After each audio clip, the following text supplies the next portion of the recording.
My name is Louise Archambault. I'm the director of this film, Irena's Vow. Irena is about that young Polish Catholic woman who was in a forced labor situation in Poland during the World War II. And at some point, she did risk her life to save the lives of some Jews. I'm Sophie Elise. I play Irena, who is this Polish woman who's been forced to be a laborer for Dugray's character, Rugamer. And she's just this very strong willed, super courageous, caring woman that will save Jews during the Second World War by hiding them in the cellar. And yeah, I think she's just so strong and puts everyone else's needs in front of her own. My name's Degree Scott. I play Major Rugamer, and he is the head of a factory, a munitions factory, during the Second World War. And he meets Irena, and she comes to work for him in his house. He takes a shine to her. Their relationship at the beginning is purely platonic. And he's a complex character because he really is a pragmatist. He wants to get through the war without really anything, getting really involved in the genocide per se, but he discovers that his maid Irena is hiding these Jewish men and women in his house, and of course he is horrified and furious and fearful about what's going to happen to him, and somehow their relationship transforms into this very complex, fantastical world in which he thinks that she's in love with him and he can love her, and if they can somehow create this, false kind of marriage situation, that everything's going to be all right, and it's a very surreal situation, and their relationship sort of becomes more complex and more complex until the end of the war. When I read that script, I was so moved by Irena's courage and what she did. She was so generous of herself, and I think it's so contemporary. It's a contemporary story. I think it needs to be said today still, because she was someone who didn't think of her. She didn't look at herself. She was just like looking at towards others and say, I'm there. I want to help them. She didn't think of, oh, maybe, I'm going to die or whatever. It's like whatever the religion, whatever the culture, whatever the background of who you are, your language, there's something that transcends all that. And it's just like you extend a hand to the other in front of you and you're curious. I want to help, You're another human, and that's it. And I think it's so relevant today, whatever the situation, whatever the conflict, whatever in a big scale, like a war, like, we just shot next to Ukraine, the war just started when we started to shoot. So like reality met fiction at that point, so it was quite troubling. So we were together, we're like, we need more than ever to tell Irena's story. We want more Irenas throughout the world who just be generous and curious about the other. When I read the story, I was like, that's not true. She didn't do that, under his nose. That's it. And, and they would help for dinners and make food and, whatever. It's like, that's crazy.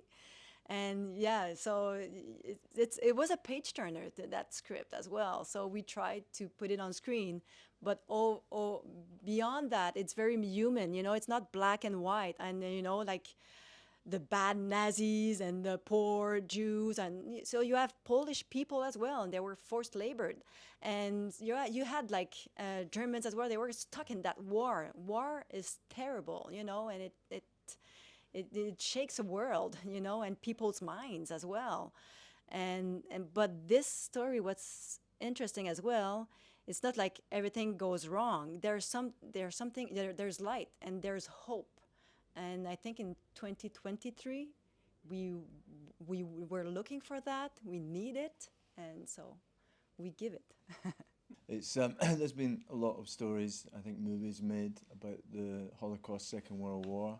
I haven't seen anyone about a young Polish girl, but I think to echo what Louise said, that the movie, the story has a lot of hope, because I think it's about the power of the individual to overcome adversity and the most extreme situations and circumstances, and really to tune into the light of the universe, if you like, and feel that if you do good things when all around you there are terrible atrocities occurring, that light garners and accumulates such momentum that it affects everyone in the world. And I think that this story happened in the 1940s during the Second World War, but because of what she did, the domino effect of that reaches today and will reach the future, because nothing happens in isolation. So I think that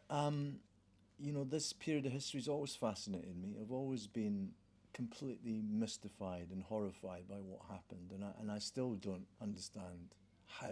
I don't understand how it happened, why. Yeah, of course, mass unemployment in Germany, but there's been mass unemployment many times in the history of the world, and yet, there hasn't been a movement that's determined that they should eradicate a race of people because of their religion, and it's just extraordinary. And so I think until we really exercise the demons of the past, which I don't think we'll ever will, we have to keep telling these stories. Mm-hmm. I mean, you guys have mentioned it so well, but I think it's just,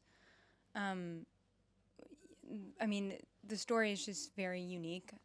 Like you said, I don't think we've talked a lot about the Second World War and what happened, and it's always very touching. But I think this is such a special story because she gives a lot of hope through all of the darkness and all of the violence. I think she brings a lot of light and a lot of hope at the end of the tunnel, and I think she's a true inspiration, not only back then, but like it's very accurate to it resonates with what's going on today still. And when I read about Irena, she gave me a lot of courage, and she just set the bar so high as who I want to be as like a human being. I think if we were all more empathetic, open-minded, generous, if we were all more accepting of everybody's different cultural differences and values, and you don't have to agree with all of them, but just more accepting in general, I think there'd be a lot less conflict and a lot more harmony in the world. And I think that's what kind of shines through when I read the script and what appealed to me. I think it's an extraordinary story. I think it's an extraordinary script. And I think that,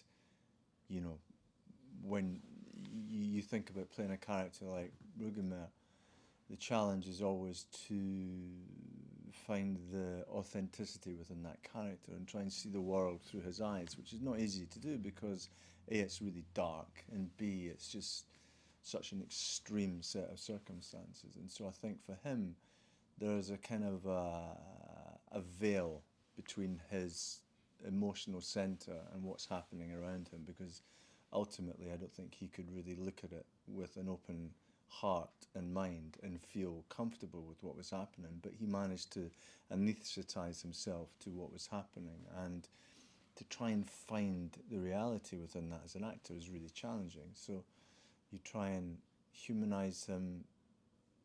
Humanize sounds like you're trying to find the empathy within that. That's not what I mean. What I mean is you try and find the authentic reason as to why he made the decisions he made, and why he certainly started the relationship with Irena, and what that motivation was. And I think ultimately it was for selfish reasons, but I'd like to think that there was a crack of humanity within his heart that allowed him to have that relationship with her.